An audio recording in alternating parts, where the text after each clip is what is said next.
It is shameful and disgraceful that when women want to make choices of partners, we have to always tell them to come down to a level that they are not willing to come down to ordinarily, because we feel like you should not be discriminating against anybody. This is not even discrimination, it is a choice of a life partner. Because the kind of partner that you choose is a reflection of who you are. What I am talking about today is things that women are ashamed to speak about or talk about because society has made it so. And at the end of this, I would also be talking about two movies. From that, I have questions for fathers, like actual fathers, not if you're a young man who has never given birth to children. Sorry, this question is not for you. But you have to listen to the end of the episode to find that out. So, yes, see you soon.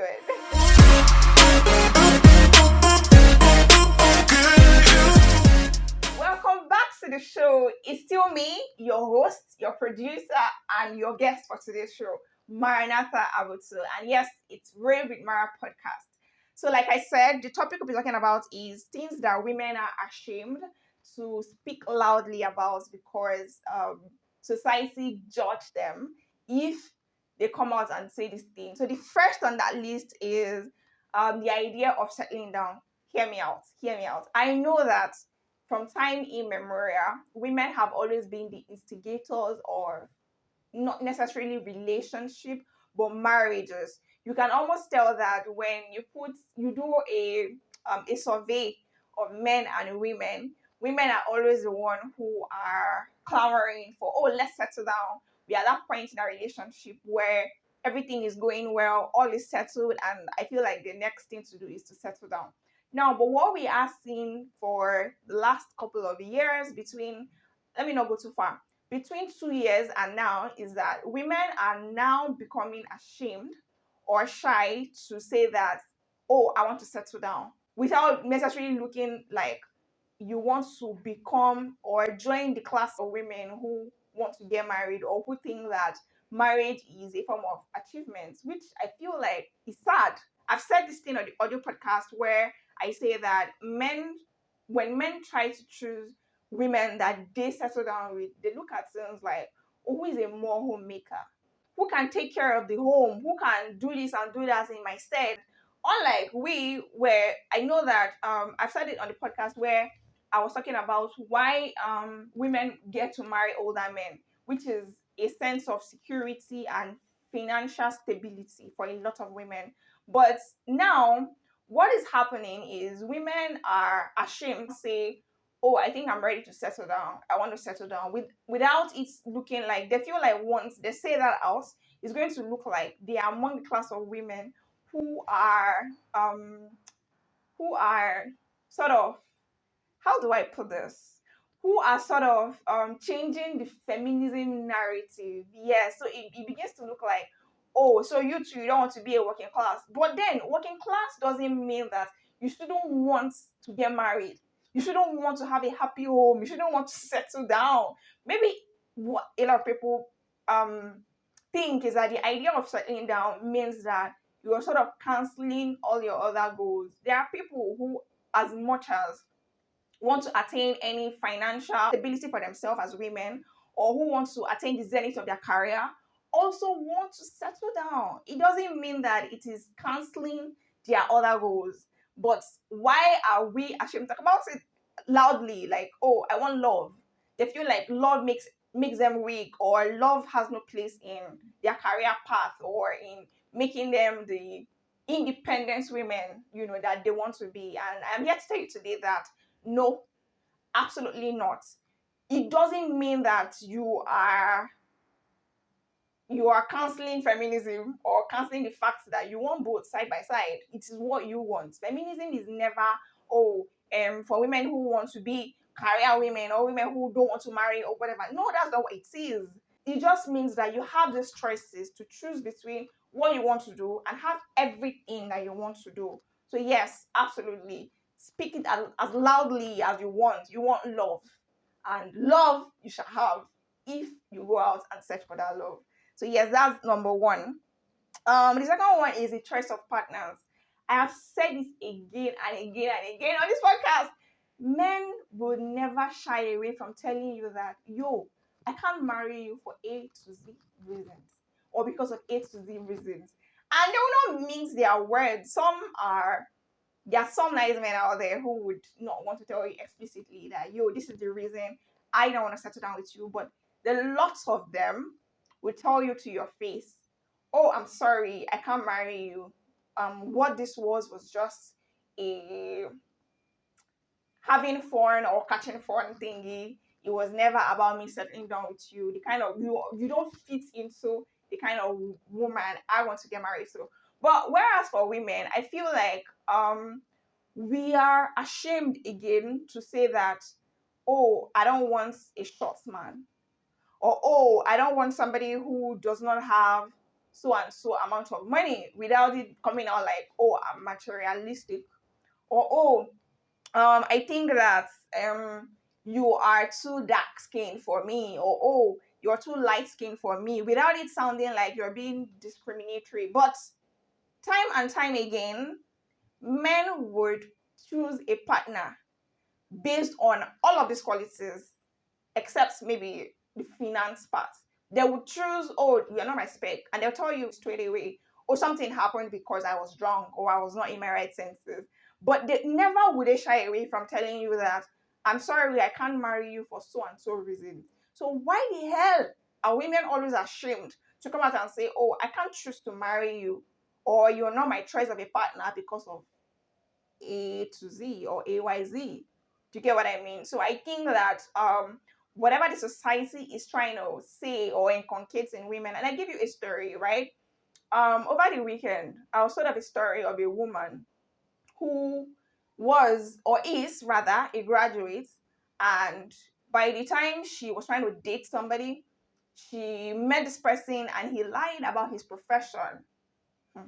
Which is, to me, a very big red flag. If you can lie to your supposed partner to be about what you do, it screams all shades of, this guy is going to do worse. Worse. He lied about his profession, and he lied about the fact that he's not a university graduate, which is all good and fine. There are people out there who want to be with somebody who didn't go to school or who is not on the same education level as them, and that's fine.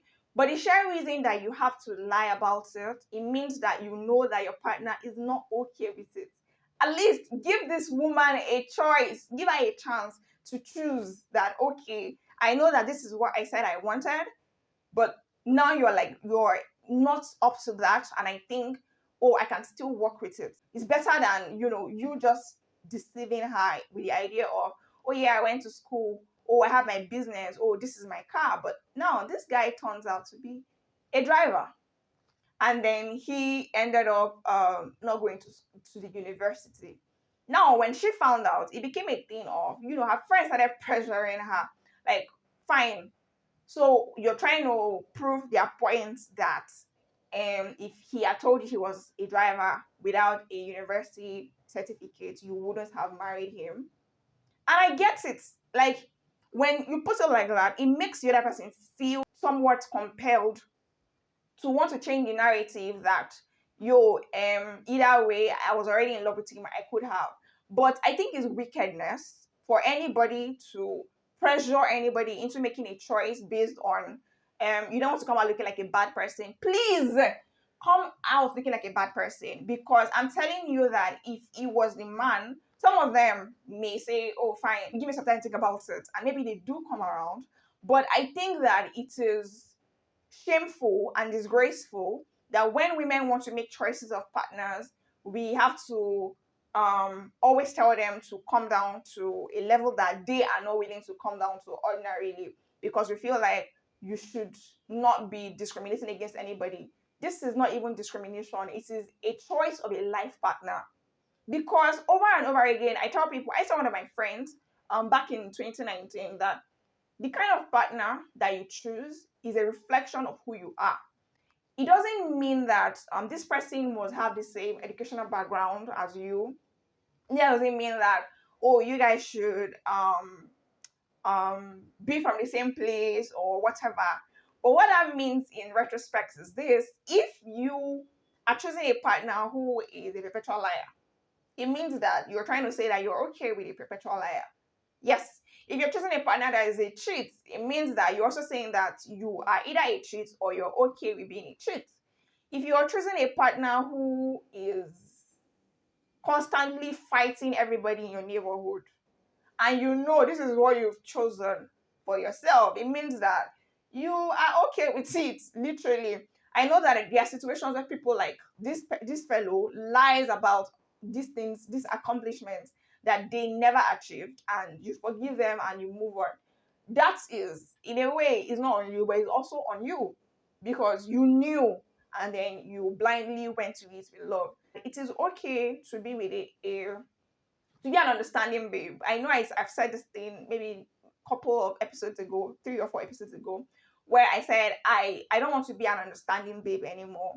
And it's okay to be an understanding babe and say, okay, because you are not doing well right now, I can cover our financial problems or our financial woes. But what is not okay is choosing somebody who right now you know that this person is not doing well, not because he didn't go to school, right? But majorly because he's not striving enough. He's not ambitious enough, or because he feels like, oh, my partner can cover for me because she has a more background in education, and she can get more paying jobs and whatnot and whatnot. It screams, I'm a lazy man. There was an episode where I think around March, I had Mr. Temple on the show. Unfortunately, he's not on YouTube, but it is on the audio podcast on Spotify. Where the title of that episode should be "Why Men Don't Cry" or something like that. And he told us a story of a colleague of his during his service year, whose wife was the breadwinner, and this guy was serving, and he was taking home 5,000 naira. It was okay, at some point, but like this guy finished, and he was still expecting the wife to cover up his expenses. So it is what I mean. Like when you're with a partner, I feel like you can almost tell the ones that have potential for growth. Meaning, I'm not saying you should always date men who have money.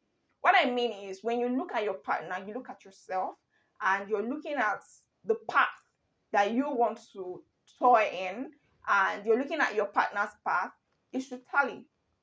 Meaning, if you're a struggling babe, you're with a struggling guy, you guys have been together for a year or 2 years, and if that person is trying his best to survive or trying his best to make it, in quotes, I don't mean fraudulent ways or whatever, which is even another thing. Oh my god. But yes, if you know that this person is trying his possible best and seeking job opportunities out there, and not just being complacent or being, and this is not meant for me, another one will come and you're sleeping and waking up, then and you end up getting married to this person. Later, you're complaining. You chose this bed for yourself, so now you blindly went into something that you knew was going to have K-leg and put it that way at the end of the day. So yes, please, women, I'll tell you again and again, the way there are men out there who are very vocal about the kind of women they want in their lives or the kind of people they want to settle down with, please never be ashamed to tell anybody out there that, I'm sorry, this is not the path. This is not the path I want to toil in. And if you have made those choices, stand by it. Yes, this is something I also want to say. So there are times where you make a decision based on financial for some men that come into your life, and you're like, this person doesn't look like he's going to make it, and you write off that person. Also, be it at the back of your mind that there's also a high chance that this person is going to make it, and you're going to see him someday and going to be like, oh my god, like you're going to have regrets and say, why did I write off this person? So for every action, there is an equal and opposite reaction. Meaning, if you make a good choice, know that there are consequences for it. If you make a bad choice or you make a bad decision, there are also consequences for it. So like the case of that story from the weekend, the woman who ended up getting married to a driver who lied about having his own business or going to school. She ended up getting married to this person, and now they're married with two kids, and she is the one fending for them because this man is out of job and he's not even looking like somebody who wants to stand up and go out there and look for employment. Now, the one my neighbor was telling me was that she wrote off somebody not based on financial, but then he wasn't doing as well as he's doing right now. But she wrote off this person because of a choice. Oh, I don't want to end up with this person because he's from so and so place. I don't like people from this place. And 3 5 years later, she finds out that this person has not only traveled out, he's doing completely well for himself. Yes, there is room for regrets, like, oh, had I known. But again, you made those choices. So for every choice that you make, have it at the back of your mind that you can be wrong and you can be right. But what I am saying is you should always stand by your choice. If there's also room for compromise, there's room for, oh, I've fallen deeply in love with this person and I believe in his potential. I believe that he's going to absolutely do better. Like he's going to become something, we're going to be comfortable, and you stand by it and that's your choice. But the moment you start to do, oh, somebody advised you, nope, nope, lady, nope, nope, nope. You have to always get to the point where you are the one telling yourself that, yo, I made this choice, and this is the reason why I made this choice.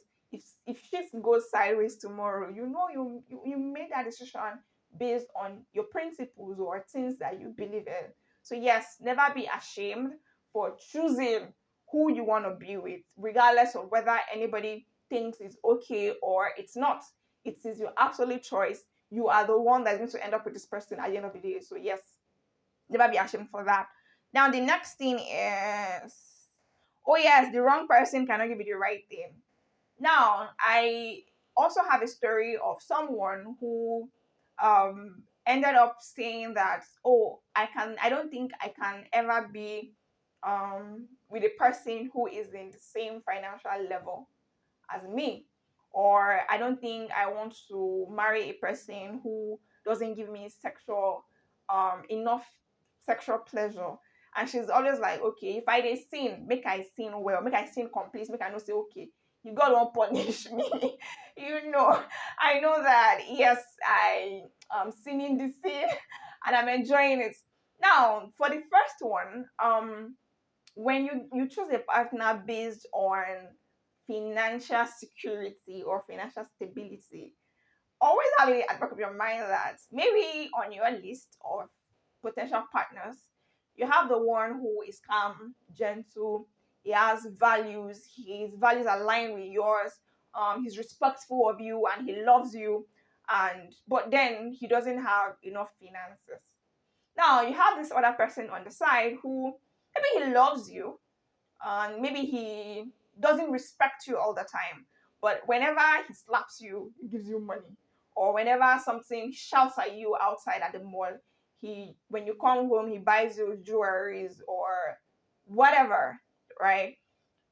You have to also know that whatever choice you make from these two, there is a possibility that the first person is never going to attain that monetary status that you're looking for, but then you have everything else. And then there is this other person on the side who has the money but doesn't give you, these other things that is in this other partner. Whatever choice you make, I believe that at this point, you know what is waiting at the end of both tunnels. But the other one, of our friends has been dating this person for a couple of years, and up until now she's still at a point where they are always having conversations around sexual pleasure. Now this person is not willing to learn or willing to do the things that she wants. She has told this person over and over again that these are the things that I want and these are the things that gets me, to that point. Now this person has blatantly refused, and you've been with this person for a couple of years and you're still at this point where you're like, okay, If this person doesn't give me what I want, I'm going to go out there. I've also said this thing earlier. It's I think is also the shame that comes from when somebody, first of all, nobody has a right to ask you why did you break up. Like, you have a right to privacy. You have a right to not tell everybody that, oh, in as much as you can see that everything is all right about this person, it doesn't mean that we have it rosy. Now, for somebody who prioritizes sexual pleasure above every other thing, if you're choosing a partner who doesn't provide you that, then I think you're already creating room for cheating. Last week, I said the story of a woman who had subtly put it on somebody's story, question and answer story on IG that, oh, my hobby doesn't give me head. And now I have a guy on the side who gives me this thing. And again, it's creating an epidemic of, well, nobody can be 100% complete. I know I said this thing one time. Nobody can be 100% complete. So, for instance, if you have 100 things on your list of the choice of your partner, um, you probably meet somebody who has 80 or 70%. This person also have in the back of your mind that this person also have their own expectations of you as a wife or as a future partner. And at the end of the day, what I say is, I don't think you can ever find, there is, oh, this is not me trying to be a pessimist, because I know that there is, and I know that there are men and women out there who are married to partners who give them 100%, like both. Do you get what I mean? So for the guy, the woman is the spec. For the man, for the woman, the man is also the aspect. So it's 100% everything. But now, there's a larger percentage of men and women out there who never end up with the exact expectations of a choice of a partner that they want. So at the end of the day, there's always going to be that compromise. It's either the man has 100% and the woman doesn't, or the woman has 100% and the man doesn't. But at the end of the day, I always tell people that you need to, in your list, there are things that you know that you can compromise on, and there are things that you can never compromise on. So always check that list. If that list is not as, rigid, and you know that these are things that I can compromise on, then good and fine. But again, bear at the back of your mind that when you meet people, as much as you have expectations for the choice of your partner or expectations of what you want this person to be doing for you, the other person also have their own expectations beyond the physical look, beyond the qualities I have, beyond, oh, their this is my path, this is what I want to do when we get married. The other person also have expectations. So at the end of the day, there's an episode on the audio podcast which is, do you choose who you love or the person that loves you? It's always tricky because it's never 100% the same for either of the partners. One person will always compromise. So again, there is that issue of, oh, can this wrong person who isn't giving me everything that I want, maybe he has everything else, but physically you guys are not attracted to each other. Can they give me? Would I be able to live through that? Or, oh, physically this person has it, but in sense of sense, this person is not that capable. So again, there are situations where people have made opposite choices. I used to have an uncle. Uh, he wasn't my uncle, but like, because we were from the same place, we always used to refer to him as uncle. Uncle Matthew, and when I was in junior school, he would always complain. Then when my mom and his siblings tried to look for a wife for him, he would always say, oh, this one is too light skinned. Oh, this one is too this one is too tall. Oh, this one cannot cook. Oh, this one is this and that. Uncle Matthew cooks. Then it just kept feeling like for every time they brought him a woman, he always had something to say. But guess what? The person he ended up getting married to was extremely light skinned. Like extremely light skinned. Almost like an albino. I kid you not. And he still ended up being the chef in their marriage. Like, I'm not joking. So there are situations where you are so blinded by, not blinded now, because it makes it look like a bad thing. you're so filled, yes, with the love you have for this person and what is actually in them than the technicalities of what you wanted in a partner. So sometimes he would be the one to cook.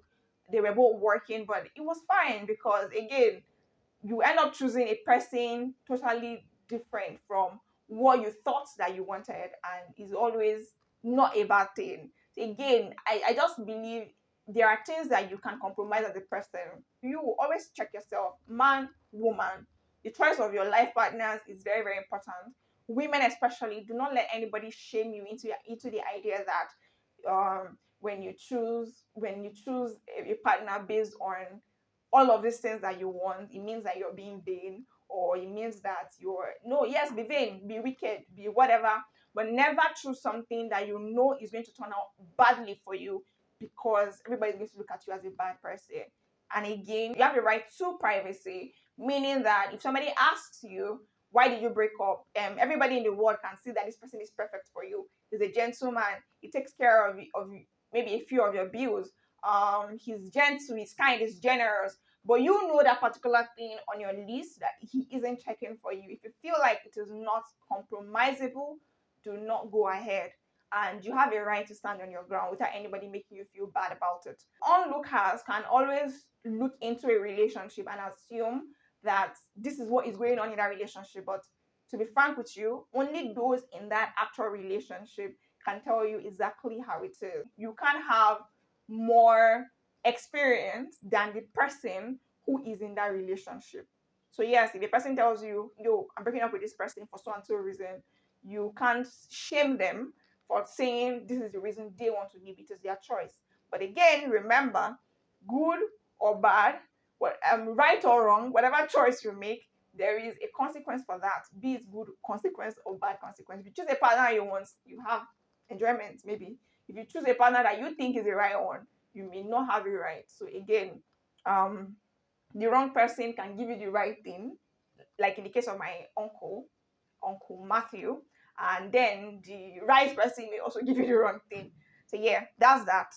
When women decide to end the relationship because maybe the man they want to be with wants kids, women are ashamed to say that I don't want to do with this person because I don't want kids in the future. And I think it's a very stupid thing to do when you know that one partner loves children, and the other partner is blatantly um, swaying their way into the relationship and into marriage, thinking that when we do get married, this woman is going to come around. Which woman out there doesn't want children, or which woman out there doesn't want to be a mother, or whatnot. And women over times again and again are shy or ashamed. Society shame women who do not want to have children. And here is what I have to say about that. I think that maybe we should start having a system that vets parents before they become parents. And the reason why I say this is because now we going into the movie I talked about earlier, I mentioned earlier, there are parents who did not choose to be parents. And then when they give birth to these children, you can almost tell that some people's parents chose, or did not choose rather, to give birth to them by the kind of life or lifestyle that they offer those children. And I give you an example. Now, there have been stories on the internet of mothers who, I'm going to talk about mothers now because I'm going to be fighting with fathers later on. But there have been stories of mothers who give birth to children and they become really crazy with those kids. What I mean is, a 2-year-old child, you are beating the child to bath themselves. There's a story like that. A 1-year-old child, you're taking that child to a beer parlor, a joint, you're smoking, you're hanging out with the baby's daddies or your friends or whatever, and you are allowing those kids take beer or alcohol. You're not fit to be a mother. So I don't know. I still feel like there are women who are not supposed to be allowed to give birth. Not because everybody is not allowed to bear children, but because they themselves are actually children, or they are too immature to take care of children.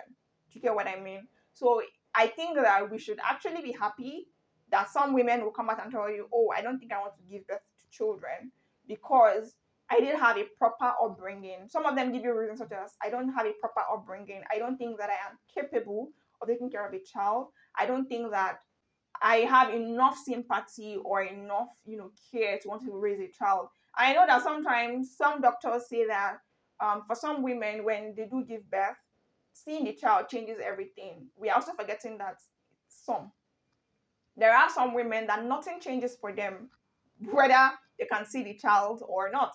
Some people give birth to children and they still throw them away. They dump them somewhere. So I don't know if it is better, for you to it is better for you to agree that yes, as a woman you must love children, or it makes it worse, because I feel like if you genuinely know that you don't have the capability to take care of a child, you don't think raising a child is part of your life, path or journey or whatever you want to do, then absolutely you should not be ashamed to tell anybody out there, especially your partners, because the world doesn't you don't owe the world an explanation. But yes, you do owe your partner an explanation. So it is absolutely okay for you to come out and tell anybody that I'm ending a relationship because the path that this person wants is not what I want for myself. And yes, society, we need to stop shaming women who do not want to get married or women who do not want to have children. So yes, that's that. Now, I saw two movies which I think that a lot of us Nigerians have seen those movies as well. The first one is Mrs. Chatterjee versus Norway, and then Sista. So Sista is a Nigerian movie produced by Biodun Steven, produced and written actually by Biodun Steven, and it follows the story of two young people, I think 17 and 19, who the guy is 19 and the lady is 17. He impregnated her as teenage lovers. The parents kicked them out of the house and said, oh, if you're old enough to impregnate a woman, then you should also be old enough to take care of your pregnant, girlfriend and the child. Which I don't think I fault that ideology, but what I do fault is maybe the parents, both parents from both sides, never actually searching for them. I know, like, I like the idea that, if you're able, I tell people that before you have sex, think about the consequences of that sex. Sexual pleasure, yes, but like on the other hand, there's STI, there's also unwanted pregnancy.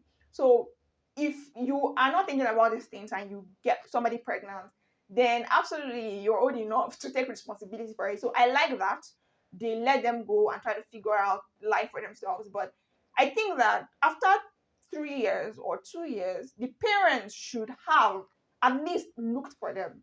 So I thought maybe because it's a movie, I don't know. In real life, I know that there are people's stories like that, and there are some people who actually go back to look for their children. But the idea that that I impregnated somebody as a guy, you didn't ever come to look for me, and then I, as a woman, took in for somebody you told me to go and take, and you never, at least for once, searched for me or looked for me. That part was just a bit somehow for me. But now they go to school.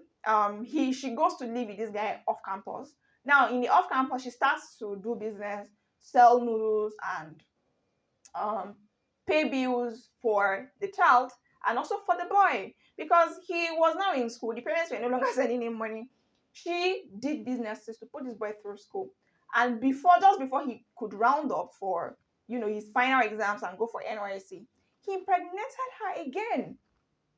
Now, while this woman was fully pregnant, this guy wrote a letter and left it and told her to never look for him and whatever, and he left.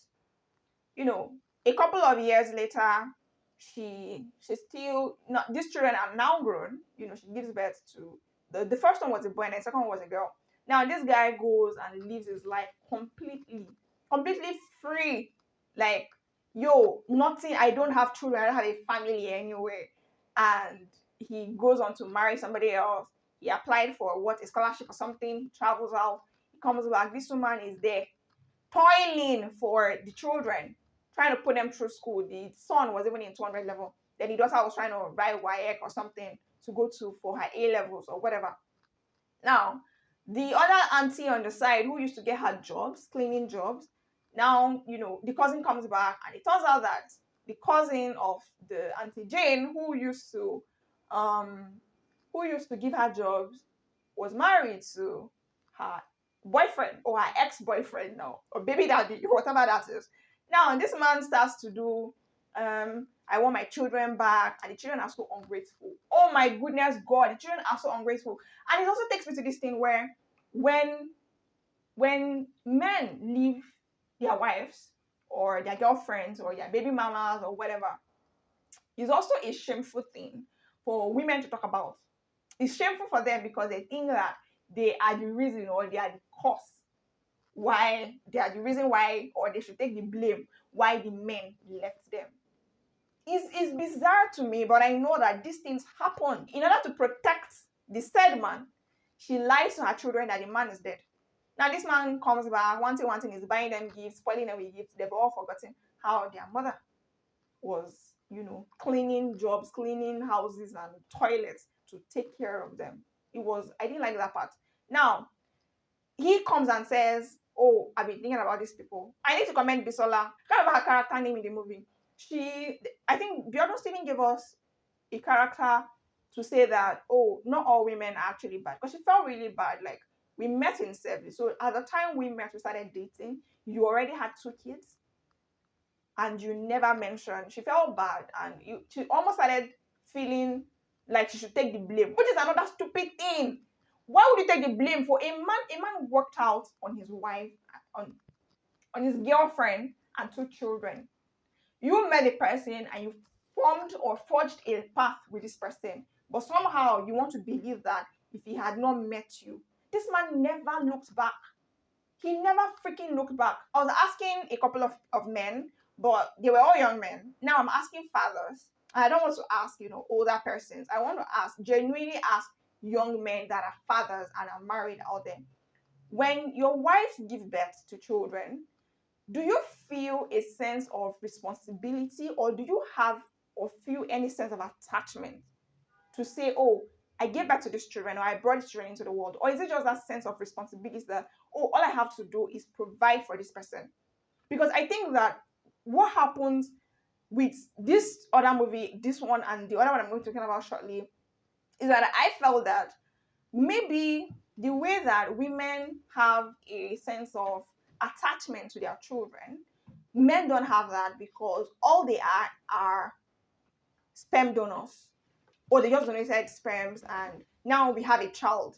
Do they feel that sense of attachment, like, yo, I brought somebody into the world? Maybe it is that affectionate for mothers because they housed this person for 9 months or something, I don't know. But maybe because men don't pass through these things, the only sense of attachment that they have for their kids is just that sense of responsibility. Like, yo, I wanted to have a child, now I have a child, and now I must take care of the child. Now, for the other movie, I'm not going to get into details, but what also we saw was that this man betrayed his wife.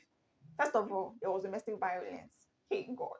The part where he was dragging her upstairs, that was with those child welfare services downstairs, and he was trying to whatever that, why would you report me and what, and I'm like, Jesus. The part I want to talk about is that he also brought me to that thing where all the man was focused on was his citizenship. When they took the child from the mother because of cultural differences, which again, I think it was a bloody scam they were running in Norway. The company was running in Norway. They would invite unsuspected parents to their country, and when they do come, due to cultural differences, they'll give one story, hula baloo, and say, you don't feed kids this way, you don't breastfeed kids this way, you don't take care of your home enough, blah blah blah, it's too much for you, let us take on that child for you. Now what happens is whoever brings in more children gets paid more money. Now at the end of the day, we now found out that this man's family, he went into an agreement with the company people, and they deceived the woman into signing off her children, both of her children, to the man's younger brother as a bachelor. Like, how did that even make sense? You're signing off children to a bachelor who has never given birth to children. How do you think he was going to fend for those kids? And they were saying, oh, our parents, my mom and dad are always around. People that did not like you, they don't like you. You think they will like your kids? Now, this man, they started paying him a certain amount of money every month for upkeep. But guess what? The man, his family, and the brothers were using the money to take care of himself, leaving the children, small, small children, small, small kids. A breastfeeding child, and the other one was maybe 2 or 3.